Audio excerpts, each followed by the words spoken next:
Distinguished guests, members of staff, colleagues and friends, welcome to today's ceremony for the installation of Professor John Pollaers OAM as the 5th Chancellor of Swinburne University of Technology.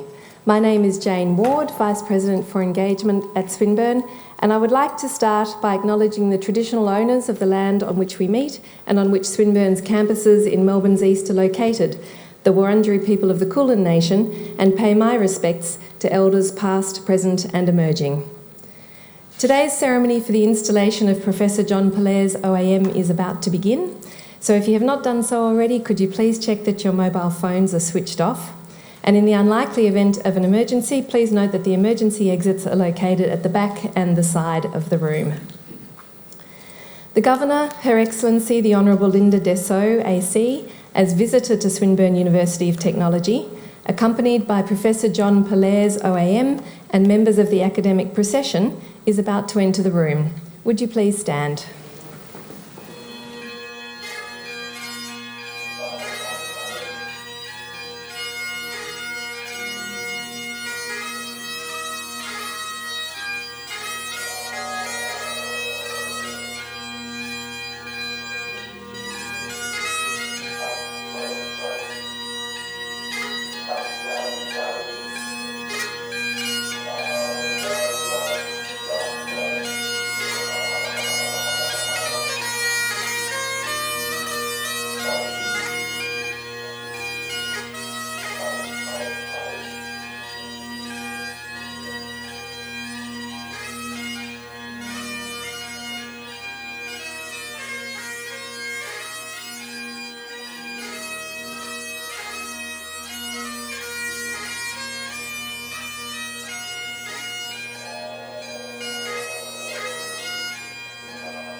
Thank you. Would you please be seated?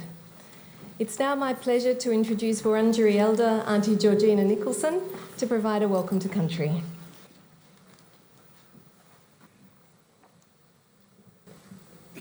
Thank you, Jane.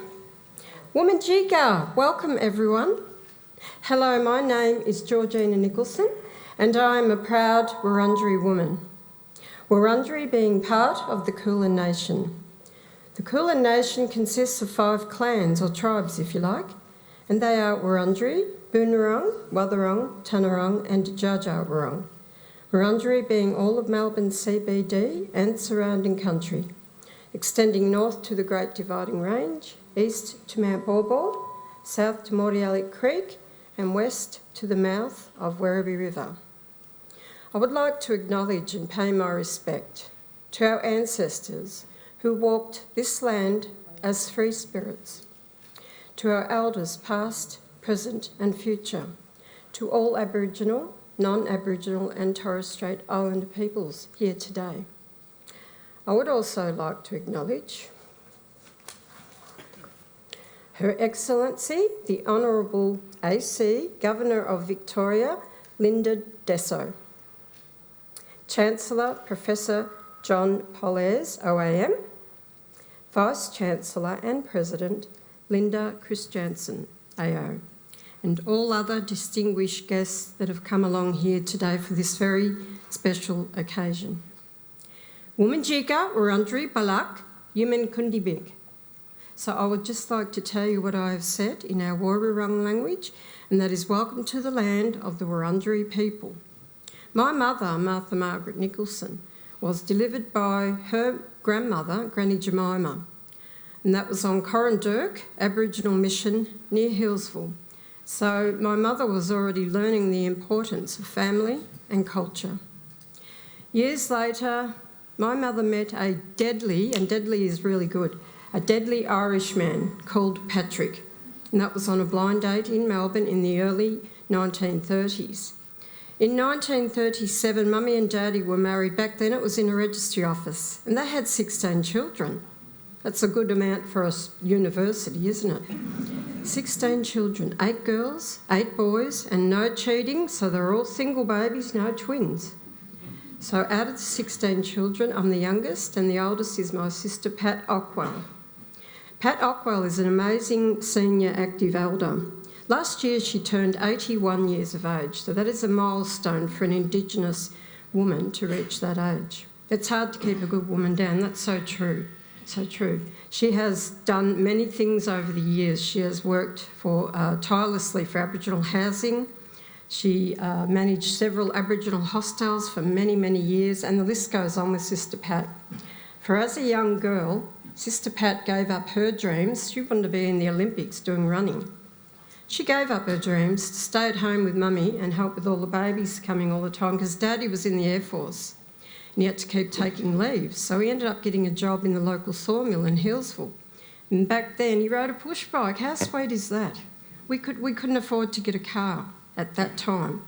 So, sadly, both our parents have now passed away, and there are only 8 of us kids alive. So we do have a lot of sorry business in our Indigenous communities and families. They say the gap is about 15 years, so that's a bit sad. But look, we must carry it on. This is what I'm trying to do, carry it on in fact, I come from a very long, unbroken, cultural, strong line of Aboriginal women. So you probably heard of William Barrack, so his sister Annie Barratt, that's my bloodline. So right down to my mother and then to me, it's just beautiful. So we have an office at the Abbotsford Convent upstairs in the Providence building. So if you're in the area and you'd like to pop in, please pop in and have a cuppa. Meet this interim CEO, Cheryl Krause, and maybe some of the elders might be there if they're not out doing stuff. Aboriginal culture is, 80,000 years plus. So it's the oldest living resilient culture there is. So I think I'll leave it at that. I would like to thank you for having me here today to do the Welcome to Country for you all for this beautiful occasion. And I feel so special, all robed up with these lovely people. And thank you very much and have a lovely afternoon. Thank you.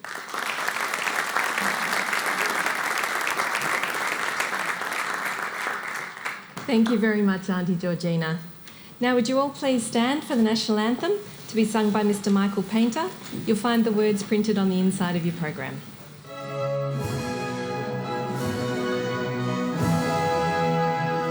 Australians, oh, let us rejoice, for we are young and free, with golden soil and wealth for toil. Our home is good by sea. Our land abounds in nature's gifts of beauty, rich and rare.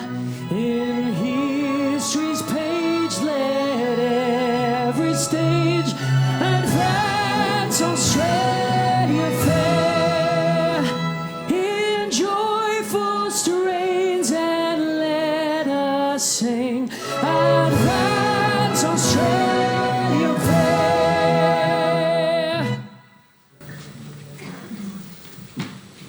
Thank you, Michael. It's now my pleasure to introduce the Vice-Chancellor and President of Swinburne University of Technology, Professor Linda Christensen AO, to open this afternoon's proceedings. Thank you. Please be seated. I would also like to begin by respectfully acknowledging the traditional owners of the land where we're gathered this afternoon, the Wurundjeri people of the Kulin Nation, and pay my respects to elders past, present and emerging, and offer a special thank you to Auntie Georgina Nicholson for your warm and gracious welcome to country. Thank you all for joining us to warmly welcome Professor John Pollaers to Swinburne as our 5th Chancellor. I'm delighted to support John as he formally steps into his role. I'm pleased to be working with him, guiding Swinburne through this very exciting time and making the most of the opportunities before us. It is now my pleasure to invite Her Excellency, the Honourable Linda Dessau, AC, the Governor of Victoria, to make her address.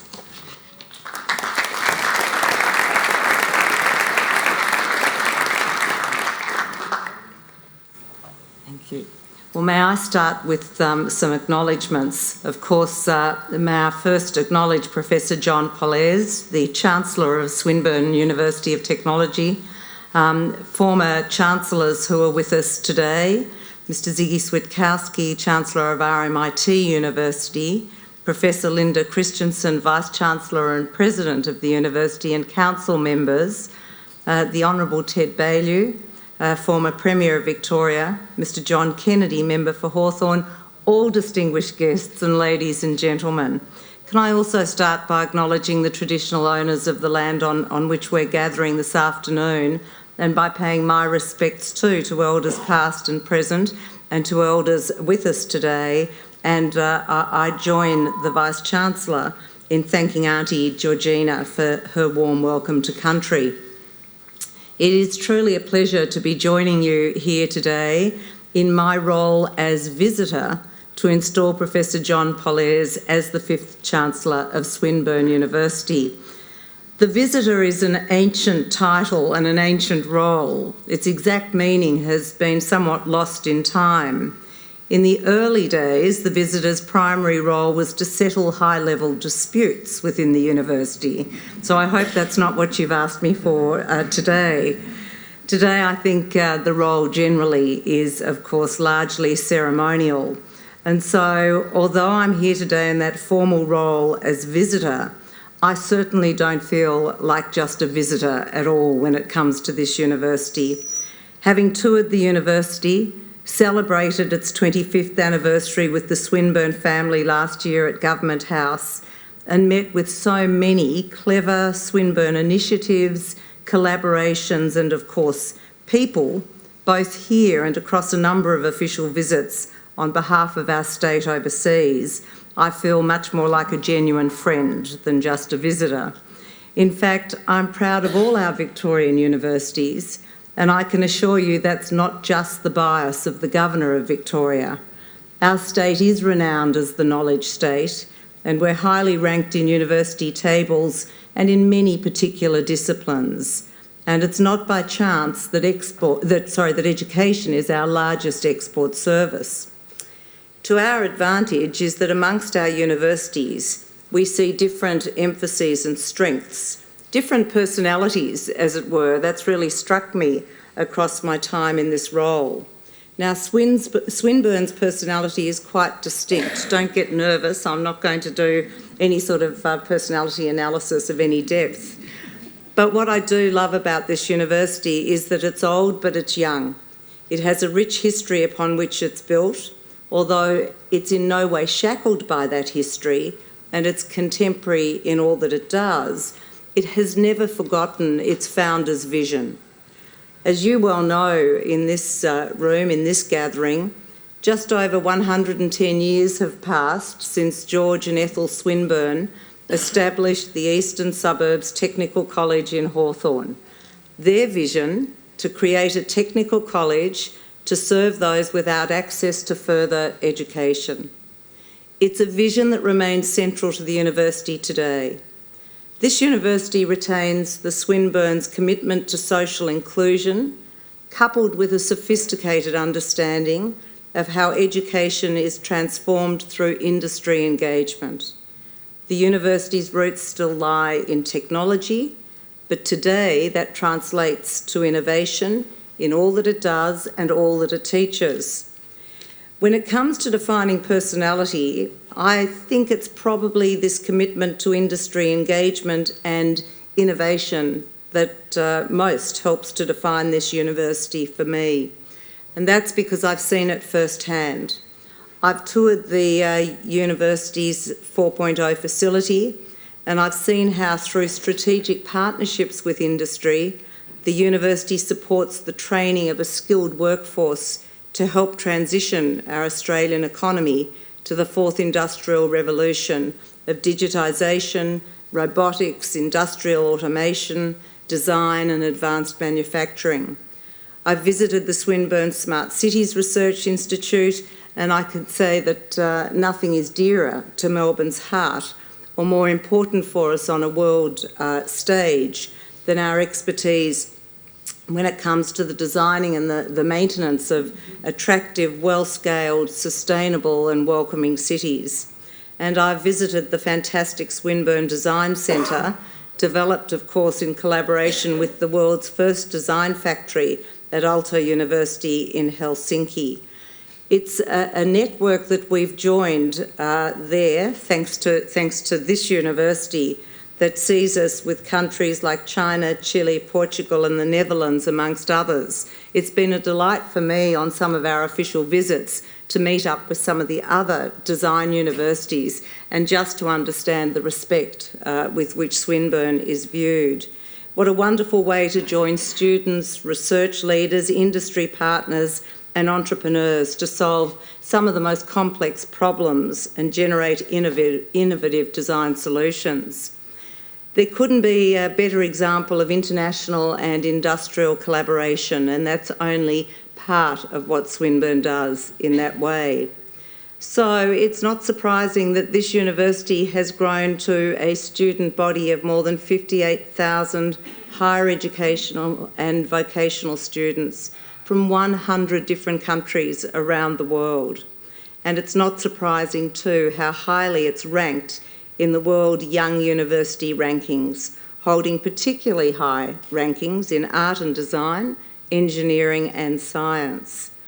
I know the regard in which your Vice-Chancellor, Professor Christensen, is held, and I know that the former Chancellor, Mr Graham Goldsmith, can feel particularly proud of his own contributions too to these successes. And now the baton is passed to Professor Pollaers. He is the perfect fit for the next phase in the life of this university. Professor Pollaers has had a distinguished international career in the consumer products sector, including with Pacific Brands and Foster's Group Limited, and in advanced manufacturing industries. I think it's well known in this room he's the founding chairman of the Australian Advanced Manufacturing Council, chairman of the Australian Industry and Skills Committee, and he was a member of the Prime Minister's Industry 4.0 Task Force. He has expertise that is perfectly suited to this university in entrepreneurship, aged care, global industry and skills development.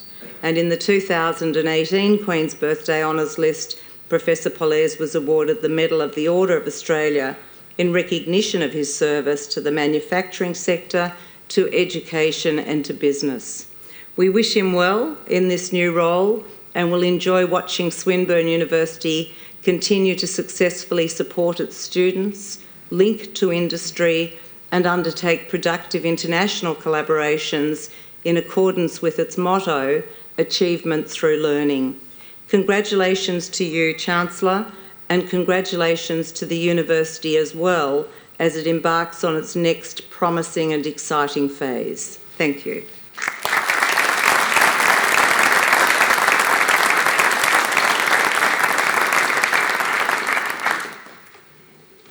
Thank you very much, Governor. As you've heard, Swinburne's story dates all the way back to 1908, when it was founded by George and Ethel Swinburne. George being a philanthropist, a politician, a businessman and an engineer. and established, as you've heard, the Eastern Suburbs Technical College in Hawthorne. As a university, we're young, just 27 years old, and in that short time, we have become a world-class leader in education, research, innovation, and entrepreneurship. The Times Higher Education University World Rankings places Swinburne in the top 3% of universities worldwide. The QS World University Rankings also count Swinburne among the top 400 in the world. And as was mentioned, we are in the top 50 under 50 years of age. Recently, we celebrated an exceptional outcome in the Australian Excellence in Research for Australia assessment. We earned a rating well above world standards in 4 broad categories: physical sciences, mathematical sciences, engineering, and psychology and cognitive sciences. And we recorded significant gains across a range of discipline areas. Now, of course, rankings are only one part of our story, of which we are extremely proud. Such independent rankings affirm our commitment to excellence and social and economic impact. But our graduates are also highly employable and sought after by industry, both here and abroad.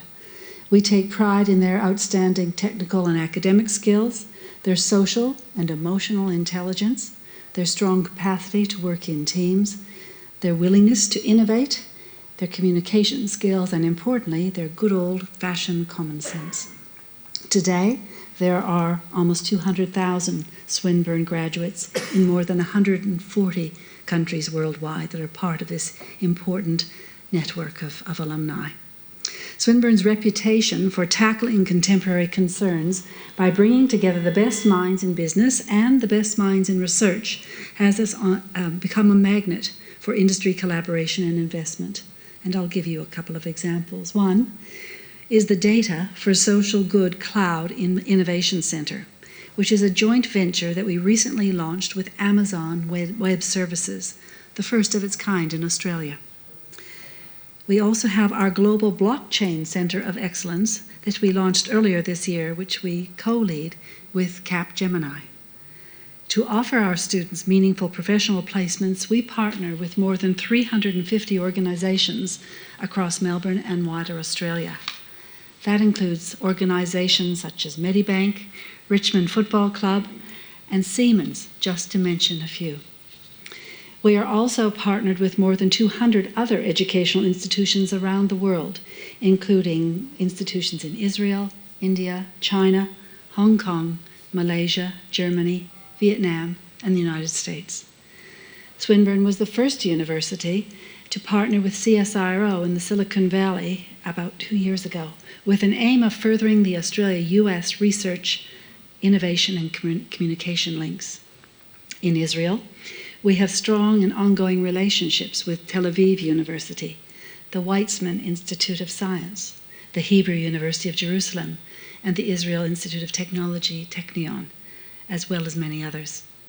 We have established research partnerships with 2 of India's most dynamic academic institutions, the Institute of Technology in Hyderabad and the Institute of Technology in Madras.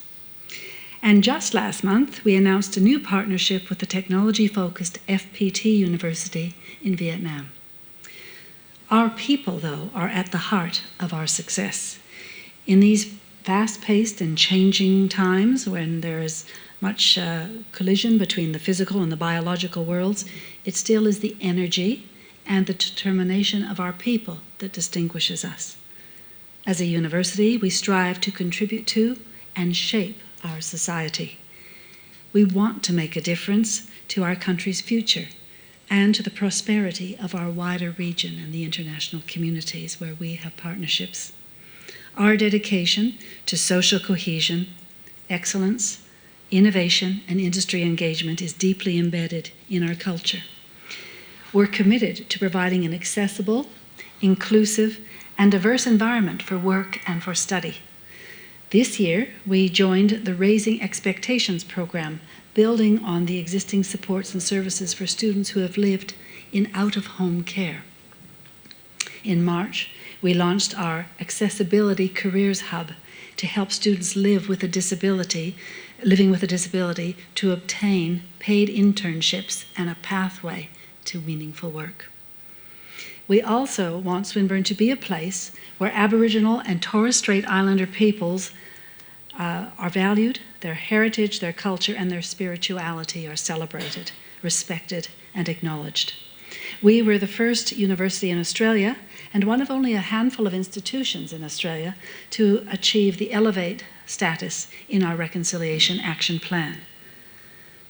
The people we employ and the people we welcome define Swinburne. Our people, with their ability to establish relationships, to dream, to strategize, to create, to regret nothing, and to make and learn from mistakes, have all driven our achievements. Swinburne is dynamic, passionate, bold, clever, determined, creative, innovative, curious, and reputable. All traits which immediately turn my mind to our new Chancellor, Professor John Pollaers. Professor John Pollaers is an inspired choice to lead Swinburne. John has a distinguished international career in the consumer products and advanced manufacturing industries. He brings significant expertise from across the public and private sectors to our university. He's held many senior roles, including President of Asia Pacific and Managing Director of Australasia for Diageo Party Limited. And he was appointed to chief executive positions at both Pacific Brands and Foster's Group Limited. John is also a successful entrepreneur. He is founder and executive chairman of Leaf Independent Living Solutions. John is chairman of the Australian Advanced Manufacturing Council and chairman of the Australian Industry and Skills Committee. He is a thought leader on how to develop the workforce for the future and the imperatives of global business in this century. He was a member of the Prime Minister's Industry 4.0 task force, as was mentioned, and in 2017 was appointed chair of the Aged Care Workforce Strategy for Australia. Last year, John was awarded a Medal of the Order of Australia for his services to manufacturing, education, and business. I know John to be a person of great intellect, energy, leadership, and resolve. John, it is a great honour to personally and on behalf of Swinburne welcome and congratulate you on your installation as Chancellor. Governor, I now call upon you to formally install Professor John Pollaers OAM as the 5th Chancellor of Swinburne University of Technology.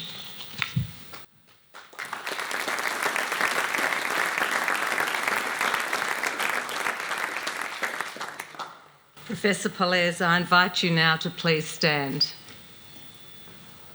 As Governor of Victoria and as visitor, in accordance with Section 24 of the Swinburne University of Technology Act 2010, I install you as Chancellor of this university. I'm pleased to present you with this trencher in commemoration of this installation ceremony. Congratulations.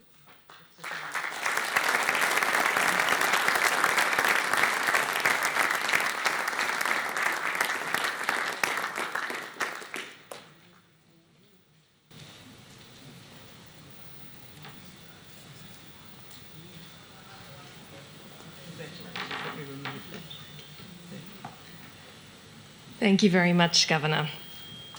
In the tradition of universities, there are a number of ceremonial items that are associated with the office of Chancellor. These items are used at each official ceremony of the university and represent the history of universities and the history of this university. The first ceremonial items are the Chancellor's gown and trencher. These robes are based on the traditional Oxford model of university Chancellor's robes, the gold embellishment being the traditional colour for Chancellor's gowns. The Chancellor wears these robes at all official ceremonies of the university. The next ceremonial item is the university mace. The mace dates back to medieval times when knights and warlike bishops carried it in battle. It is now a symbol of the dignity and authority of a university. The university mace is carried by the mace bearer who precedes the Chancellor in all official processions. The next item is the Chancellor's chair, in which the Chancellor sits during any official ceremony of the university. Both the mace and the chair were designed for the university by Professor Helmut Lückenhausen, former Dean of Swinburne's Faculty of Design, and include symbols from the Swinburne coat of arms. Chancellor, on behalf of the Swinburne community, I now invite you to be seated in the Chancellor's chair.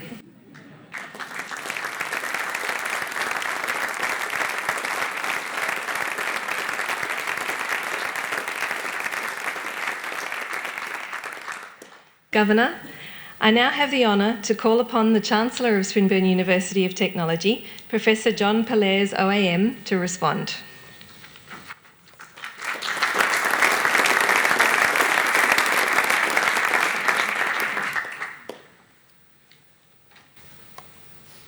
Well, thank you, Jane, and thank you, Linda, for your kind words. I'd also like to respectfully acknowledge the traditional owners on the land on which we gather and pay my respects to the Aboriginal community elders, past and present, who have resided in this area and have been an integral part of the history of this region. Thank you for being here at this event. And in particular, I'd like to thank Her Excellency, the Honourable Linda Dessau AC, the Governor of Victoria, Mr Anthony Howard, AM, QC, Dr Mark Corder, partner at Corder-Mentha, and I'd also like to thank the former Swinburne Chancellors who join us today, Mr Graham Goldsmith, thank you Graham, Dr Douglas Mitchell and Professor Ian Wallace. Dr Ziggy Switlowski, AO, and from RMIT, I thank you for your presence today, and Helen Bartlett from the Federation University. The current members of the Swinburne Council, the many leaders and distinguished leaders of the Australian community here, our much valued academic and professional staff, friends. It is a real privilege for me to be installed as the 5th Chancellor of Swinburne University. I'm particularly honoured to take up this opportunity to work with the staff, the partners and the many donors, all of whom have contributed to the dynamic and important institution that Swinburne is today. To share in the leadership of a team responsible for steering the lives of young people and not so young people, to have an influence on their futures is a tremendous opportunity and a very large responsibility. This special opportunity raises for me some questions on how best to steer those lives, and it leads me to reflect upon the role of university in those lives. Our times are complicated and uncertain. The world around us is sometimes confusing and volatile. Trust in authority is eroding. Scepticism and cynicism question the motives of those responsible for piloting the well-being of our nation. And I felt this very personally in my roles leading major international businesses and in Australia, and in the roles that I've played in reforming the vocational training system, aged care and advanced manufacturing. It is clear across many domains that the public has lost faith in our politicians, in our church leaders, in our community figures, in our media commentators. The pillars of our society are sometimes feeling quite rickety. Geopolitical unrest, the muddying of waters between what is true and what is not, together with a growing social and economic disparity, have triggered unease, anxiety and distrust amongst neighbours, friends and nations. The rise of so-called fake news and attacks on evidence-based truth have led to insecurity. Social media is riddled with misinformation, extremism, trolling and deliberate attempts to stoke moral outrage. And our familiar practices and social interactions are being dislocated by the pace of change, the pace that, quite frankly, is outstripping the ability of our legal and policy regulators to respond. In the midst of all of this uncertainty, where do you turn to for reliability? Where do you turn to for truth, for authenticity and for substance? Where do you turn for hope and a way forward? I strongly believe that this is where we, as a university, can step into the light and be a place that our communities can turn to and can trust. Not because we have the answers, but because we encourage and enable questions and commit to a process of inquiry and search for answers. We must return to the first principles of higher education, a place where it's safe to question, to discover, to establish truth and to learn, not merely gather information and credentials. A place where students experience years of formative thinking, light bulb moments and incredible life-changing interactions. A place where the true adventure of life can begin. A place where the thirst for knowledge drives deep inquiry, where our discoveries have a tangible impact on our society and our economy. Swinburne must stand as one of the trusted pillars of balanced thinking, where clarity can be gained, free from propaganda, hearsay, and from fear. We must be above the clutter of white noise, standing with integrity and independence, a place where those who seek knowledge can come, confident that they can explore and they will be welcomed. It's imperative that we remain an unwavering beacon of trust, dependability and inquiry. But this is consistent with when over 100 years ago, George and Ethel Swinburne had a vision to transform education and to serve the community. Passion, hard work, dedication, commitment, and a sense of for and with the community saw that vision crystallise into the world-renowned institution that we love dearly, Swinburne. Swinburne must be at the centre of helping that community form points of view, establish beliefs and values, and enable clarity and confidence through an adventure of discovery, social cohesion, and inspired leadership. Swinburne is known to be the university where people find their way, enjoy the best years of their lives, and know that they can continue to return for ongoing education and professional engagement. University must be an experience that sets passions alight and continues to rekindle inquiry and discovery. A place that isn't bound by restrictive thinking, expectations or traditions, but rather a place that attracts people who are energised by learning and by engagement. It must be a place in which Australians can come to find their way. University should not simply be a conveyor belt linking high school to jobs or a way to add letters behind a name, nor should it be a prerequisite for a job system that is forgetting to look for character, individuality and talent. I am pleased that Swinburne's groundbreaking initiatives and partnership with industry are creating clear pathways and exciting career outcomes. Through constant real-time conversations with industries, Swinburne is responding to the immediate workforce needs across Australia. The future of work is unpredictable and the needs of industry do warrant attention.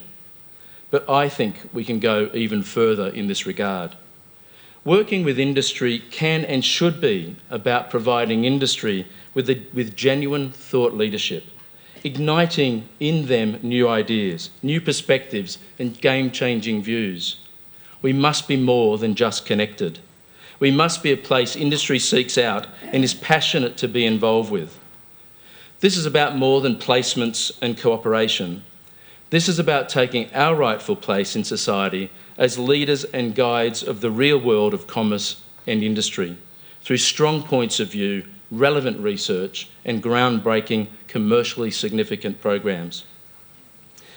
In the years to come, we want people talking about Swinburne graduates with respect and envy because they know the students break ground, they lead thinking, and they have that certain X factor where humanity meets technology. We want people to see every interaction with Swinburne as an investment in the future. So it might be a century on, but George and Ethel's vision of Swinburne as an engaged university is as much alive in 2019 as it was in the earlier 20th century. Engagement is seen in the way our academics work hand in hand with global organisations. It is clear in our commitment to an inclusive and diverse society, and it is evident through the exceptional strides made in our research programs, cementing our relationship for delivering research outcomes that achieve genuine social and economic impact. As Linda mentioned, Swinburne has achieved notable successes in the most recent Excellence in Research assessment. 98% of all assessed disciplines were above world standard, 63% above, and 28% was regarded as world leading. Swinburne is placed 3rd in Victoria and 15th in Australia, but what is so special is the improvement of 50% since that was conducted the first time in 2015. This momentum is enabled by a culture that is based on a pledge of excellence and a sense of respect and for caring for each other. And we are creating a place where students, staff, alumni and partners love to be. We stand apart as a place where people value the years spent here. We never merely shuffle people through. It's clear to me that Australia's higher education sector is due to face the same type of industrial, technological and digital disruption that has turned other industries on their heads. And we are at the beginning of this journey, and I relish being a part of that journey. In the past, universities would approach industry and government bodies and ask, "What can you do for us?" Swinburne has always asked, "What can we do for you?" And it's this can-do attitude and its remarkable far-sightedness in deciding early on to engage with industry, government and the community, with all of the relationships and trust that entails, that has put us in a position to navigate these changes on behalf of and with, and in many cases being led by, our students. For me, this is also very personal. My 3 young adult sons took very different paths when it came to life after school. One didn't find university engaging, but created his own entrepreneurial pathway through university. The other tried more than one university, didn't love any, and eventually pursued a practical learning journey overseas that has led him now to successfully create his career in the dynamic craft brewing industry. Our 3rd son achieved a very high ATAR and is studying at a top international university. However, his engagement with the university is not coming through his academic program, but through the societies, through the jazz, through the opera, and through the theatre productions that he's a part of. The word here is engagement. Not one of my very wonderful and different children have fully engaged with university, and I say with hand on heart that their university experiences did not form who they are now. And while each one ultimately and has successfully found their life path, I'm not so sure they would look back and count university years as the life-changing, inspiring or best years yet. For all 3, their university experience was a necessary pathway to life, and if I'm honest, most of their breakthrough moments have probably come from elsewhere. For me, this is what we at Swinburne and we as a sector need to change. We need to be a place where university years are the years of adventure, of discovery and of formation of beliefs. A place where students experience those crucial lessons of life, romance, friendship, eye-opening clarity and challenging views. It must be a place where we teach how to question, not just how to gather information. And that's what we need to offer our students. A broad range of supportive life experiences, opportunities to create their own vision for their lives, and a path to the future that can and enable them to explore with confidence. We must recall where the notion of modern education was formed, in the philosophical generation of Greek culture. Socrates challenged the ideas and the status of the elite classes and influenced later writers and philosophers, including Plato and Aristotle.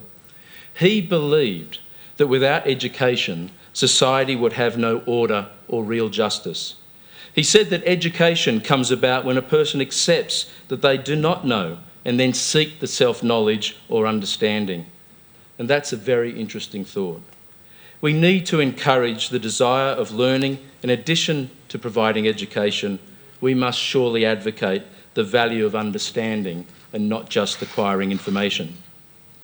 Most importantly, He taught that truth, self-awareness, comes through questioning. He taught us that learning is about fine-tuning and clarifying beliefs and statements. In the end, it's about gained insight, thoughts, beliefs, and an ability to defend one's views based upon evidence. Moreover, we know that the quest for learning and truth is never-ending, where ongoing research and inquiry inform understanding and help us to remain open and curious. And that's what the world needs us to be. A place where students, young and not so young, can find who they are through questioning, through inspired guidance, and through establishing points of view. This will ultimately ready them for the world that we find ourselves in. To be able to do this as Chancellor of such a vibrant institution, one that you, our staff, our partners, our donors, our friends, have worked so hard to build, one that has already established a world-leading standard with a culture of excellence and a focus on creativity and innovation, is for me nothing short of a dream come true. I thank you.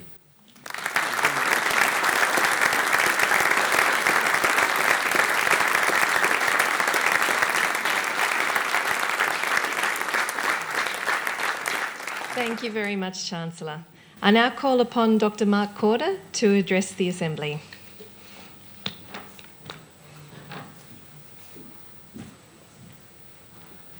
Thank you. Well done, John. You should have recommended your kids went to Swinburne. To Her Excellency the Honourable Linda Dessau AC, the Governor of Victoria, to the 5th Chancellor, John Pollaers OAM, and to Linda Christensen, our Vice-Chancellor, thank you very much for this opportunity. Believe it or not, I graduated from Swinburne 40 years ago and recently have the great privilege of being honoured with an honorary doctorate. I would never been able to get one in my own right, so thank you. I also recognise that this is called the Swinburne Reflection. It will be short because I'm the only person standing between the Chancellor and his guests and a drink, so I'll get moving. My education goes back to my mother and my father. My father was educated but fled the Second World War at the end of 1945. My mother raised us and she worked. That was indeed rare in the 50s and 60s. She worked for one reason and one reason only, and that was to educate my brother, my 2 sisters and me. So from that high school, the tender age of 17, that led me to Swinburne. I actually lived in Nuttawading, which is Aboriginal for meeting place all my life, so I was on the train line. After having paid only $50, being union fees, so yes, Ziggy, I have been in the union, I commenced at Swinburne. In those days, quite rightly, I think higher education was free, as we as a nation believed that equal opportunity for all. Money should not stand in the way of an education. The $50 was actually very well spent. I became a member of the Swinburne League of Business Students, or the acronym called SLOBS. On the first day we had free beer, and this 17-year-old came home very much worse for wear. We had great teachers and professors. That's a symbol, I think, of Swinburne still continues, right? They're practical, they're friendly, but they're serious taskmasters. I'm still friends with many of the faculty, including the legendary Bruce McDonald. Thank you to the great student services they had even 40 years ago when they brought employers on the campus. That's how I got my first job. You know, long hair, 21 at the time, not even 21 at the time. They brought Arthur Andersen out to campus and I got a job and was a partner there for 24 years with a global firm called Arthur Andersen. So those Swinburne services still go to this day. And what it did reflect on, and I was looking at the Faculty of Business, and I know that's just one of the faculties there, but the Faculty of Business has a mission, and it says, I shortened it a little bit, we advance innovation, entrepreneurship and social impact through career-ready graduates. And I was reflecting on this, because this is a reflection, and clearly the Faculty of Business, led by Professor Michael Gilding and his great faculty team, actually live that mission. They walk the walk, they talk the talk. They live that mission. Nothing has changed in 40 years because they provide career-ready graduates. They deliver. So I'm very proud of that. I thought I might also reflect a little bit on Swinburne itself. As you've heard from the previous speakers, we're extremely lucky that George Swinburne set up Swinburne in 1908. I'm actually quite proud. I live in the same street as George Swinburne, who built his first house there in 1892. So I'm proud of that. Through world-leading research in the fields of science, technology, etc., Swinburne tries to create a better society. They're at the cutting edge of outstanding areas that me as a dinosaur can't even understand. I was looking a while ago and I saw the research that they do into graphene. Graphene is, you'll like this, I'll have to read this, an atomic scale hexagonal lattice made of carbon atoms. Its properties mean it's the world's most conductive material, 200 times stronger than steel and 100 million times thinner than a human hair. So even though I come from the Faculty of Business, I think, wow, Swinburne and Australia are at some really leading edge research that I hope the intention is will create a better society for all of us. I'd like to thank Swinburne for educating those people who would otherwise not have the opportunity to have an education. This includes thousands of non-Australian students who are educated both here and at our Malaysian campus. Also, thank you, Swinburne, for keeping many of us involved in your vision and mission. When you've been the beneficiaries of an education and the great professors and teachers that taught you, you always want to put back in, and they really help us do that. And thanks to the faculty administration staff for caring, for delivering, for reinventing, for contributing to society. You really are fantastic. And finally, I might just reflect on the Chancellors. I was lucky enough to know the first Chancellor, Richard Platt, quite well. I actually met him mainly through Swinburne various events, but particularly the events that they held for Swinburne alumni and the Friends of Swinburne. It was an inspired choice. Richard was an Australian icon, and the fact that he would decide to become the first Chancellor of Swinburne was just an unbelievable tribute and made us get behind the university well. I've also known the other Vice-Chancellors, probably not so much Doug, but the others, and particularly Ian, and most recently Graham, who's just done an outstanding job. So I'd just like to express our deepest thanks to all those Chancellors that have gone before us, but before you, John, and for their guidance. Finally, John, to you. Enjoy the challenges ahead. We wish you all the best. Thank you for accepting the position. I know you will exceed all our expectations, so thank you very much. Thank you all.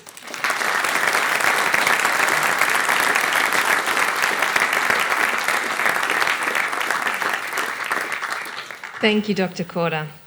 Governor, Chancellor, Vice-Chancellors and representatives from other universities, distinguished guests, members of staff and friends, we're now at the conclusion of this installation ceremony. May I offer special thanks to the Governor, Her Excellency, the Honourable Linda Dessau, AC, and Dr. Mark Corder for their contribution to the proceedings this afternoon. Swinburne, although proud of our past, is always looking to the future and continues to gain a strong reputation in Australia and overseas as a provider of career-oriented education and as a university with personal scale and a commitment to focused research. Swinburne's staff and graduates are forward-thinking, flexible, enterprising and display a can-do attitude. I would like to congratulate Professor John Pollaers OAM on his installation as the 5th Chancellor of Swinburne University of Technology and offer on behalf of the Swinburne community our undivided support in helping him and Swinburne to achieve our future goals. Thank you all for being with us on this very special occasion and in joining us to welcome Swinburne's new Chancellor. Would you now please stand as the Governor, Chancellor and members of the academic procession leave the room.